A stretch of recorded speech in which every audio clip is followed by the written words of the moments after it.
Bugün sizə hazırladığım ən ləzzətli umaçlı İrəvan kətəsinin reseptini bölüşürəm. Əvvəlcə xəmirini hazırlayaq. Qaba ələnmiş unu, qabartma tozunu və soyuq kərə yağını əlavə edib əlimizlə ovuntu halına gətiririk. Ayrıca qabda xama, şəkər tozu və yumurtanı qarışdırıb unlu qarışığa əlavə edirik. Yumuşaq, ələ yapışmayan bir xəmir yoğururuq. Hazır xəmirin üzərini örtüb təxminən 1 saat soyuducuda dincəlməyə qoyuruq. Bu müddət içliyi hazırlayaq. Bunun üçün un və yağı ovuntu halına gətirib üzərinə şəkər tozu əlavə edirik və yaxşıca qarışdırırıq. Xəmiri 4 hissəyə bölüb hər kündəni nazik şəkildə yayırıq.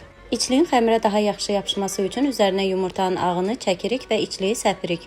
Daha sonra xəmiri əlimizlə kətə formasına salırıq və ya xüsusi kətə kəsənlə kəsirik. Üzərinə yumurtanın sarısını çəkib çəngəllə naxış veririk. Kətələri 170 dərəcədə əvvəlcədən isidilmiş sobada üzəri gözəl qızıl rəngi alana qədər bişiririk. Bol içilikli, üstü qızarmış, çox kövrək və ağızda dağılan İrəvan kətələrimiz hazırdır.